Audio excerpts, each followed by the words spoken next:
Good morning. I thought we would have some fun today and do another charm pack block.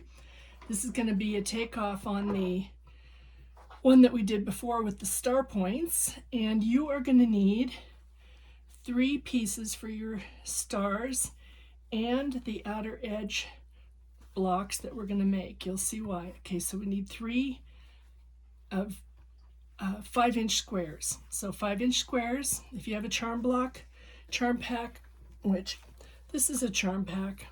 This is not one I'm going to use, but it shows you. You see these in the store all the time. You can use that, or you can just get some fabric and cut it up as I did.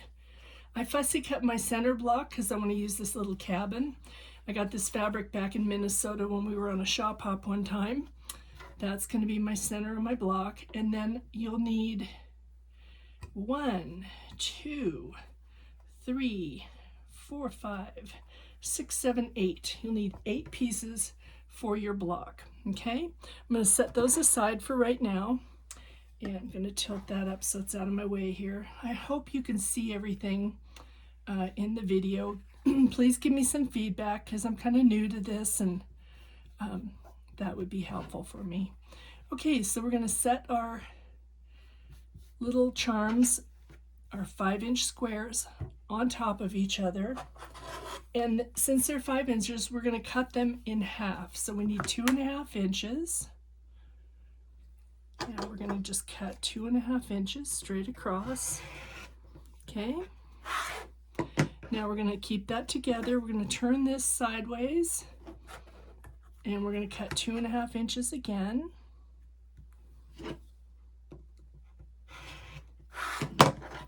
Set those aside. And we're going to get our other one here. Make sure that's lined up. Okay. Then we're going to go 5 1/2. I mean, 5 is half of 5 is 2.5. There we go. Okay, so we've got all our squares done, and that's all we need to do for that right now. We don't need our center patch yet. We're going to take 4 of the outside block edges, and we're going to use 8 of these. So I've got 1, 2, 3, 4, and 1, 2, 3, 4. I think that looks like 5. 1, 2, 3, 4. Okay. We'll see what we have. I'll count them as I go along. Okay, we're going to turn these over, and we're going to take a ruler and some kind of a marking device. It could be a pencil, it could be a friction pen. This is an air erase pen. I just happen to like this. And we're going to mark the back sides of all of these. If you're new to my channel, these are blocks that are for beginner quilters, and I'm going to go step by step through it. So if you're a seasoned quilter and very experienced, this may not be the block for you, or it may be.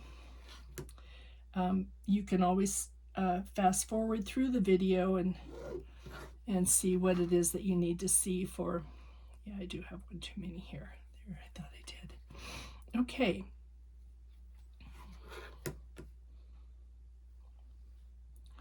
We'll get all these marked. There's going to be some redundancy in here because I'm going to go slow and I'm going to repeat steps, because people that are just learning how to quilt, they need sometimes someone to go slow and show them step by step how to do the block. You can make several of these blocks and make a quilt.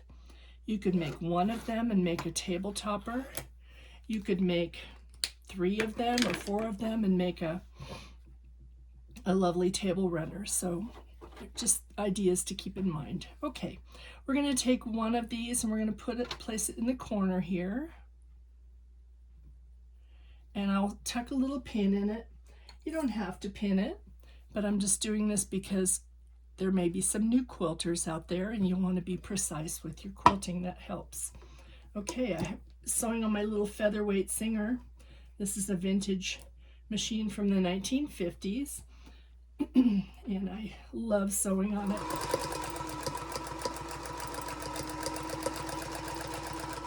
Now we're going to go through and we're going to do all 4 of these at first. And you'll see this is very similar to the blue star block that I did in the star block tutorial. I am still getting over my cold, so I'm going to tuck a cough drop in, I think, real quick, just to make sure I'm not clearing my throat through the whole thing. Okay, there we go. That'll help. You want to stitch right directly on the line.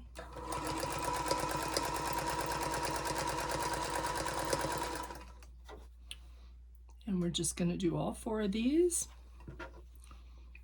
And then we're going to trim them. So you're putting your right sides together. And you're getting it right in the corner. Okay, there we go. You may have machine tape, and that's okay to use. But for a beginner, I think that drawing the line and pinning it is probably a better solution for accuracy. Sometimes people have a little difficulty just controlling the fabric through the machine as they're learning, and this is helpful to make sure that you are doing things properly. There we go. And again, if you have a different way to do things, it's okay. There are a lot of different ways to get to the same end result, so don't stress. These are going to be star points on our block, and we don't have to worry about cutting the tips off on these points. They're going to cut off and it's going to be just fine. You'll see. Okay, now I am going to take this and I'm going to take a different ruler because it has more stability. I love this feature of the featherweight machines because you can just move it out of the way. Space is tight sometimes. Okay, that's one. What we're going to do here now is we're going to line up our ruler. I'll do this so you can see it with the black. We want a 1/4 inch past our seam line. So find the 1/4 inch on your ruler. You'll see the 1/4 inch mark right there. And you don't have to use this ruler. It can be any ruler. You just need a 1/4 inch. You don't have to go out and buy special rulers or anything special to make this block. You just need the basics, a rotary cutter, a mat, and a ruler. Okay, we've got those done. And I'm going to take and press these real quickly, press them open. And I'm going to take this like this. And we're going to fold it out, fold our point out, and just run your finger along there and kind of finger press it real quick. And then you can just hit it with your iron. By finger pressing it first, you get your point opened all the way. Sometimes what I see when people are first learning how to sew is they'll press it and then they'll think they've got it right, but you haven't pressed your seam all the way open and it'll skew your block terribly. So if you just finger press that seam and make sure it's completely open, you don't have to stretch it or force it, but if you just run your fingernail along there, that will press it open for you just fine. You can make sure you've turned that to the, you want your seam to go to the dark side of this block, of this piece that we're working on. So we're expecting some more snow today. That's going to be kind of fun, maybe tonight. Had another beautiful sunrise this morning. I just love the sunrises here in Idaho. Okay, there we go. That was easy, right? Okay, now we're going to go ahead and we're going to take our pieces and we're going to stitch them on the other side here. So you're going to go to the next corner. And another name for this technique we're doing is called snowballing. We're snowballing our blocks. So again, we're just going to go through the machine real easy.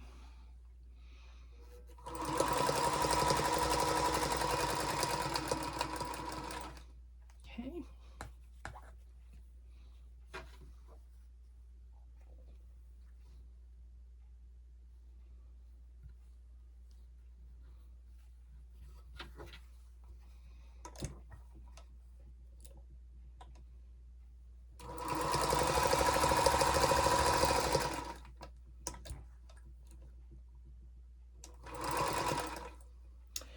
I'm doing is I'm making sure that this little seam on the back here stays down like this as I'm sewing along. I don't want it to flip backwards, so just be a little careful when you get to that point.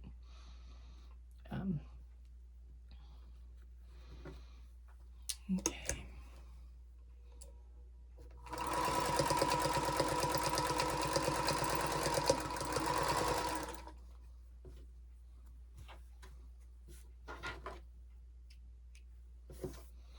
It's a good idea to clip your threads if they're long and just make sure they're not dangling around there, because sometimes they can get caught up in your machine and then that's not a good thing. Okay.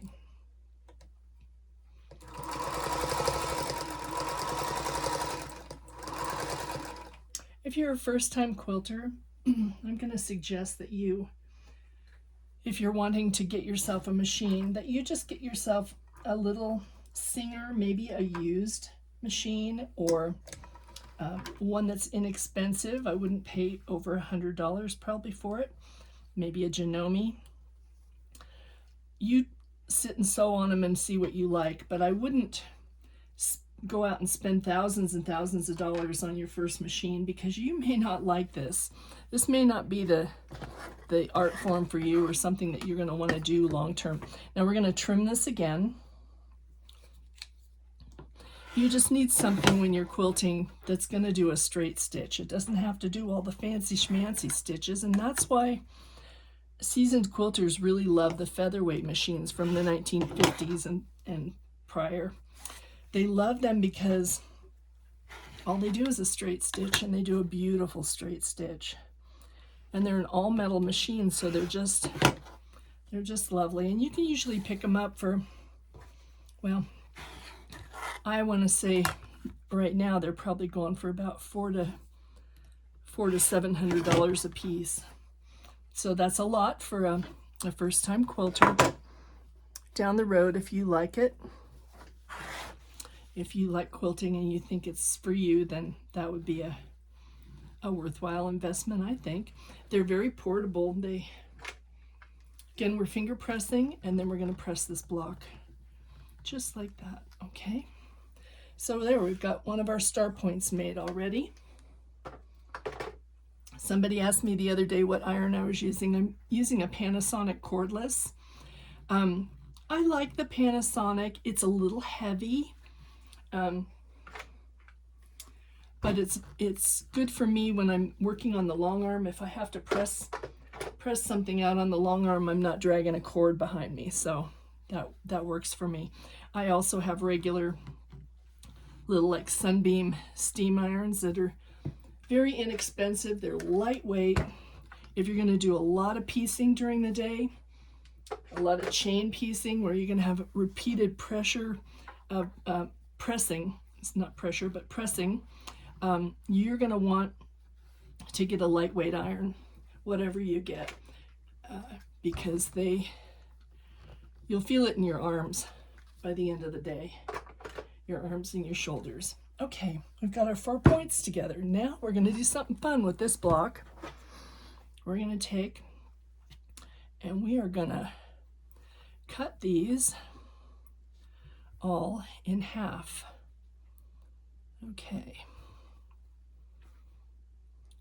So I've got 4 5-inch blocks here, and I'm going to cut them 2.5 inches. Let's get the 2.5 inch mark over here.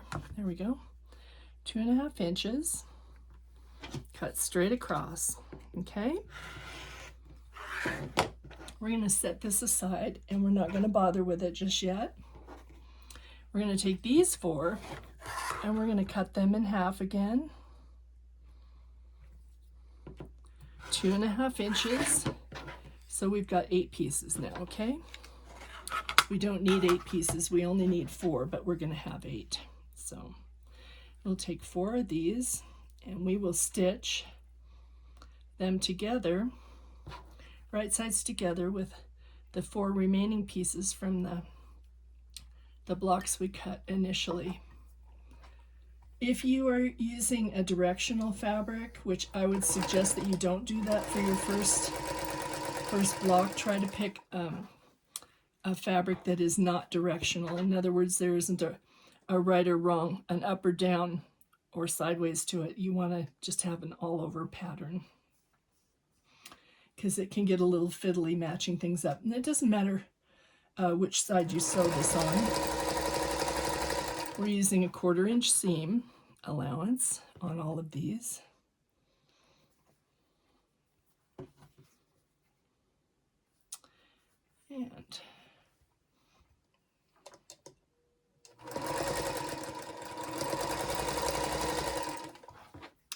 And the last one. We'll leave those four aside for another day, another project.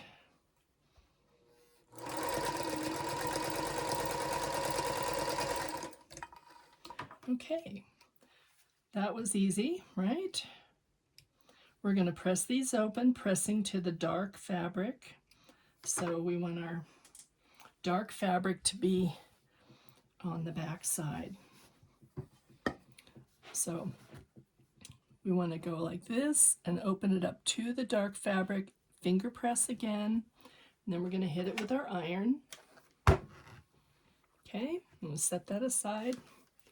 I'll just leave this here for a minute. Again, go ahead and finger press open. Hit it with your iron. See? I'm flinging things already. I'm good at flinging things. Okay, again, pressing open.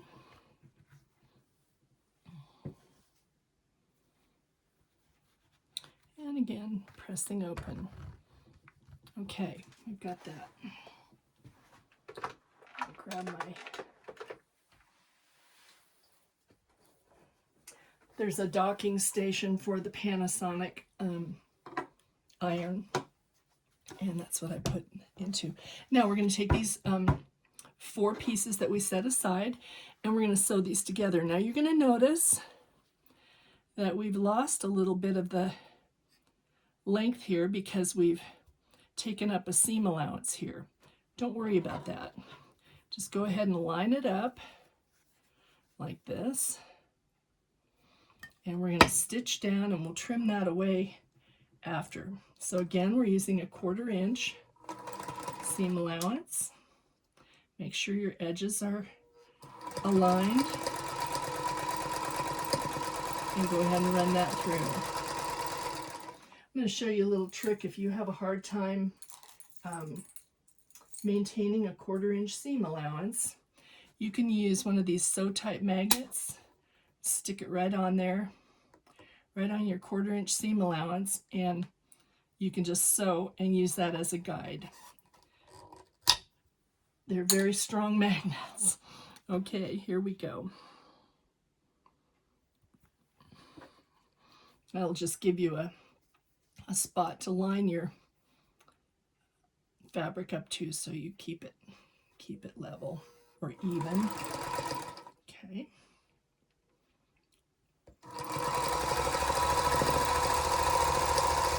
So we're going to stitch 4 of these.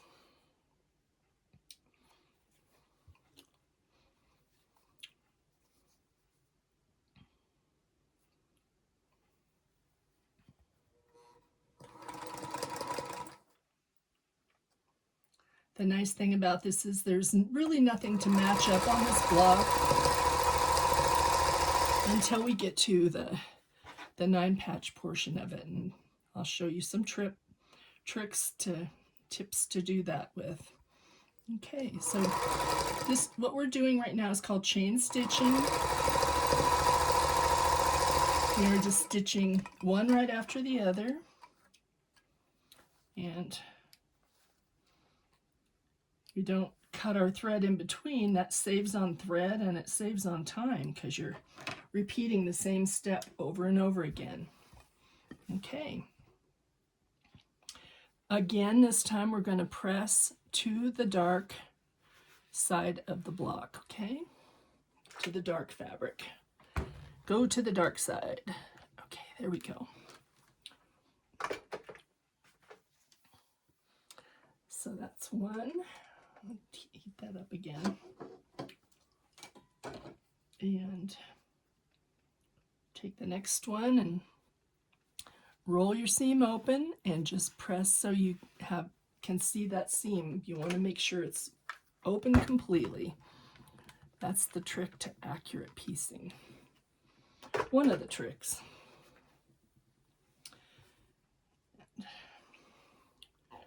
We're going to go ahead and do that again.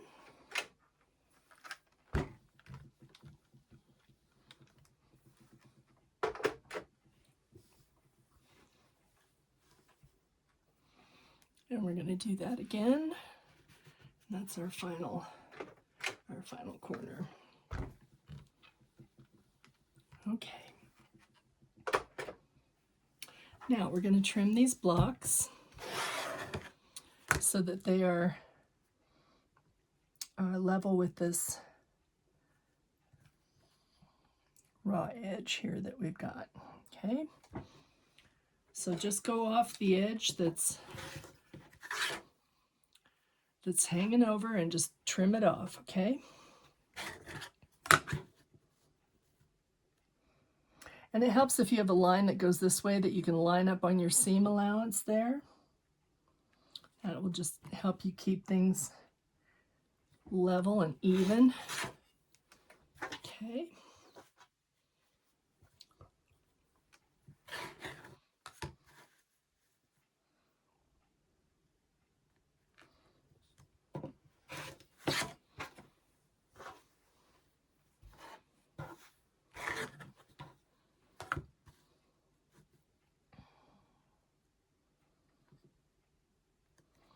Okay, there we go. We got those 4 done. Now, what we're going to do, you're going to notice that this block and this block are not the same size now. That's okay. We're going to measure this block from the corner to the corner, okay? And it measures 4.5 inches, okay? So these blocks are going to measure 4.5 inches when you have them done. We're going to trim these blocks down to measure 4.5 inches. So I'm going to go like this. I'm going to measure 4.5 inches, but I want to line up my middle of my, so what we have right now is we have a 4.5 going around, and this one, let me measure this one more time. Hold on, hold your horses. Okay, so that's a 5-inch block going around. Yep. These are 4.5, and what we want to do is we want to take our 5-inch block and we want to cut it down. This is our 5-inch block, and we want to cut it down by a 1/4 inch on each side. Okay, so we're going to go, let's do this way. Go 1/4 inch, because I want it to be even.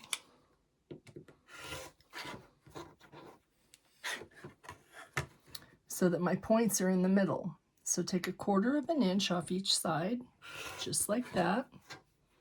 And then instead of taking a 1/4 inch off this side, I'm going to take a 1/2 inch off this side. Let me do it with this side of the ruler here. So I'll do this again so you'll see it. And what we should end up with is, yep. Okay, so those are going to go together, and we're going to take a 1/4 inch off each side, 1/4 inch here, and a 1/4 inch here. And then we're going to take a 1/2 inch off this top here.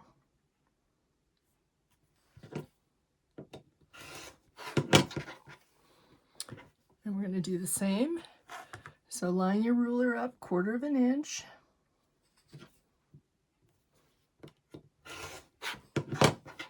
And a 1/4 inch.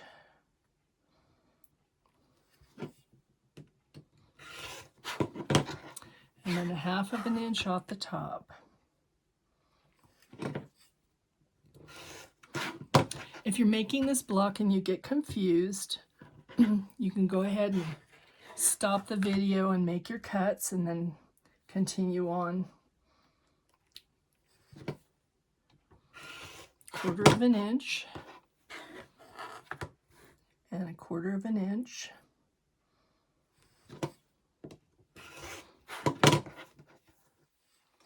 And then take 1/2 an inch off the top here. Okay, now we need to trim down our center block, which is a 5-inch block. And we're going to do the same thing. We're going to take 1/4 inch off each side here. You could just square it up on a diagonal, which is fine too. I'm going to take 1/2 an inch off the top of this one because I want to keep my cabin kind of in a centered spot. So, okay. That gives us a 4.5 inch square. So we're good. I'll get rid of all this garbage. Okay, now we're ready to start assembling our block. We're going to put our center block out. And I'm going to show you there's a couple different ways you can do this.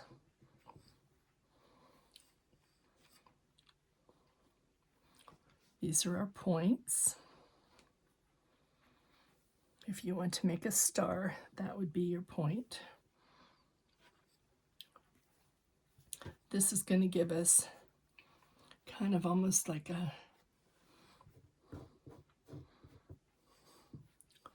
an X effect. Okay, that's one option for this block. You could turn these around and have them go on the outside.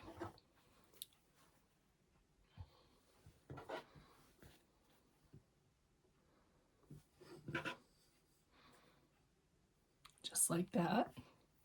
That's another option. You can turn the star points out and have them go like this.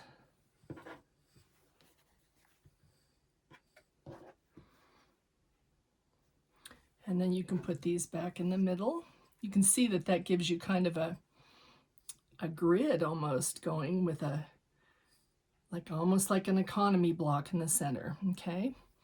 You could put this back in here like this.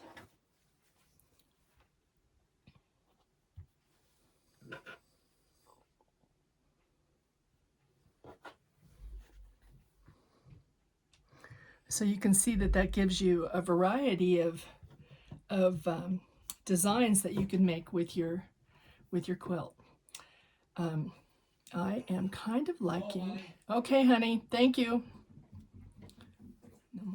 I am kind of liking. I think I kind of like this. Okay, so we're going to stitch this together now. I'm going to show you what we're going to do. Okay, so we're going to fold these over, right sides together, and we're going to stitch down those straight down that line, okay? There's nothing to match up. You don't have to worry about cutting off points. It's just easy peasy. Yes, kitty, I know. I know. I know Daddy's home, huh? John went out to breakfast this morning with his friends. He goes out with a group of guys every once in a while and gets them out of the house, and he has a good time. He gets to eat stuff that's naughty.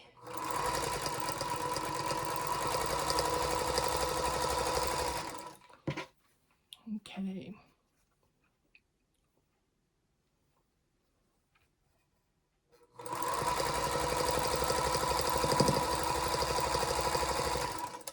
All right. So we've stitched those 3 together. I trim these apart. Some people like to keep them together. I don't. That's just my personal preference. You do you, boo, right? Okay. Then we're going to take this and we're going to open it up just like that. We're going to open this one up, and it's going to be facing, we're going to face our seams in opposite directions. So this first seam, the yardage is going to get pressed that direction. The second one's going to get pressed out. and the third one is going to get pressed in. Okay, so there we go. We got those 3 done. Now we're going to turn this one over the top, and this one over the top, and this one over the top, and we're going to stitch down these seams. Okay.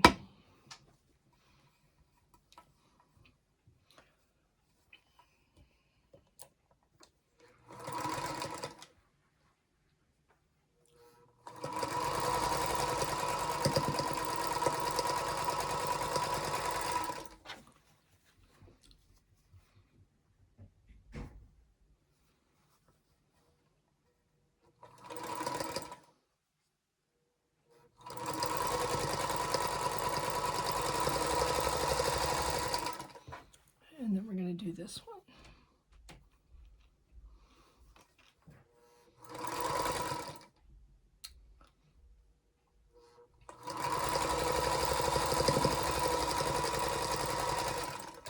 Okay. Snip these apart. Okay.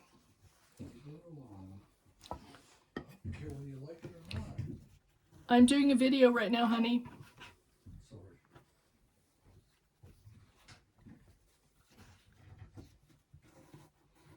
Okay, we're going to finger press these open, just like that.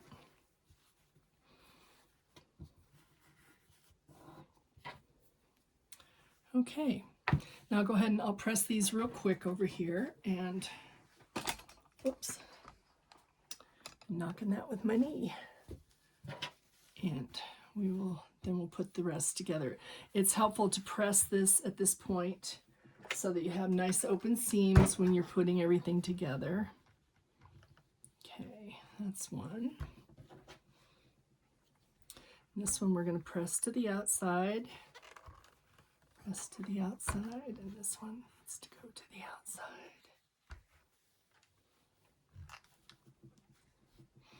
So on the back side, you can see those are laying to the outside, okay? And we'll do this one. And these are going to get pressed to the inside. So you can see that they're getting pressed towards the inside. Okay, there we go. That is done. We are almost done with this block. So go ahead and line your block up again the way that you want to have it laid out. And we're going to flip this top over. Now's the part that we're going to match seams. So these 2 seams are pressed in opposite directions, and when you feel them, you can feel that they're nesting. Go ahead and put a pin in the side next to the seam. You don't have to put it in the seam. That will distort things for you, okay? Line up your ends. And here we go. 1/4 inch seam allowance again. I'm just going to go ahead and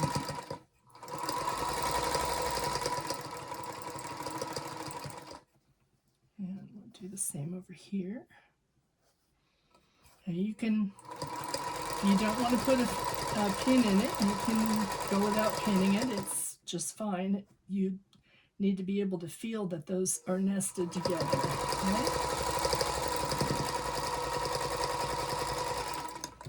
Okay.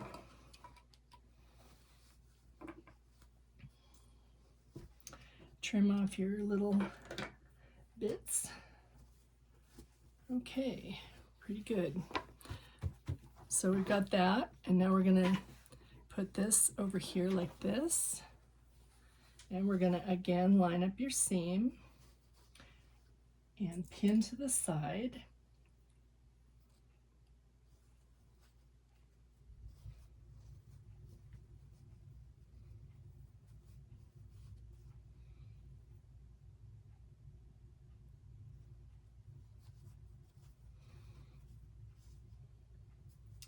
And we will go again.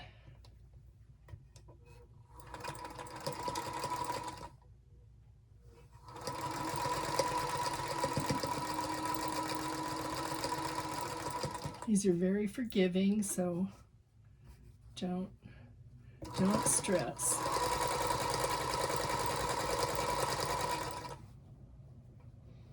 Just make sure your seams are not folded up underneath and you're good. Okay.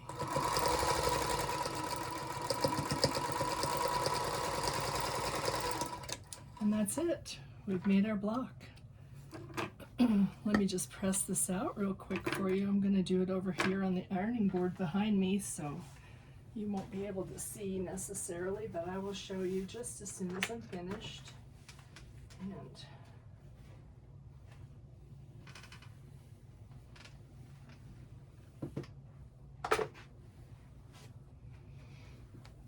And there we go. We have our block. So this is going to be in our series of charm square blocks on our YouTube channel. So look us up on YouTube. Please subscribe and give us a like. And I hope that's a fun block for you to make. You can take this now and do your star points if you want to make a star table topper, or you could just simply bind around it for a small table topper that's square. You could make 3 of these and put them together with or without sashing for a table runner. You could have a fussy cut fabric in the middle. You don't need to. This, I just liked this little motif and I thought it would be fun for the holidays. You can use multiple fabrics in here if you want to have a scrappy design. You can make several blocks, and what you want to do is measure your block. It looks like this is going to come out to be about 12.5. So 12.5-inch blocks. So if you wanted to do a large quilt, you would just need to get your finished dimensions and determine if you're going to put sashing in it or not, how many blocks you're going to need. So that's it. Okay, well, that was fun today. Thanks for coming along and playing with us, and I hope that was helpful for you. Please leave your comments and let me know what you need for direction next time and what you'd like to see. Thanks. Bye-bye.